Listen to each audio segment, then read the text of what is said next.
depuis janvier 2016. Je conserve mes cheveux morts. Je les ramasse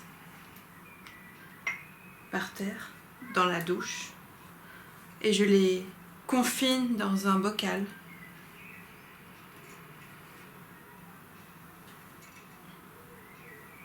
Nous sommes en 2020. Nous sommes le 7 mai 2020.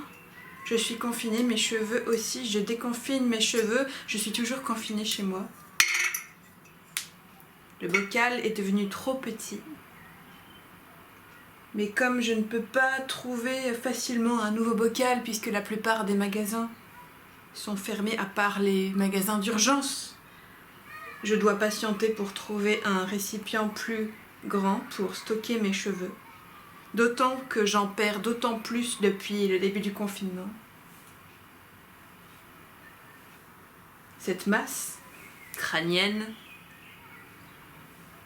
compressée dans un réceptacle en verre, est vouée à une expérience future dont j'ignore encore beaucoup. C'est vraiment ça celui-là. On peut constater quelques légères variations des brins de la tignasse. Quant à penser qu'enfante, j'étais blonde très claire.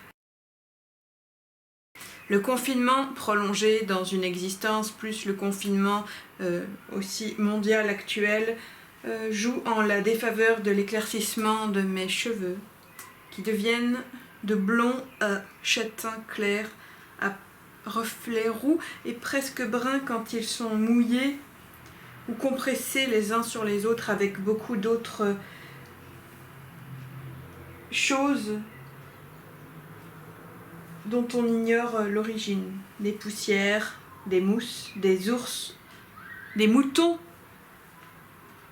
et autres habitants de mes cheveux, probables, des morceaux de peau. Quand le brin se détache, à l'origine, la disparition très rapide de mes cheveux m'a traumatisé beaucoup. Voilà pourquoi, comme j'archive tout, j'ai décidé de conserver aussi des parties organiques que je perdais à outrance, les cheveux. Je ne pensais pas obtenir un si grand volume en si peu de temps, sachant que beaucoup disparaissent ailleurs que dans cette boîte. Ce que je récolte à main nue est déjà presque une nouvelle chevelure si j'arrivais peut-être à l'éclat scientifiques ou de collectifs autour du corps, tels les associés de Bernard Andrieux. Imaginez une réassort chevelu, c'est-à-dire trouver une technique pour les rattacher à mon crâne, puisque avec le vieillissement, peut-être qu'ils vont se dégrader d'autant plus, et qu'il est bon d'avoir de la ressource stockée des cheveux d'avance. Qui sait les donner? J'ai trop peur de la mauvaise qualité pour des crânes nus, le mien déjà bien abîmé, mais bon, s'il faut partager, je suis tout à fait partante pour tester et faire don de cette énorme collecte qui continuera. Et dès lors où le confinement aura pris fin, je courrai dans un bazar du coin pour trouver un bocal plus proéminent afin de continuer de stocker mes cheveux. Adviendra pour la suite des événements. Airbox continue d'exister.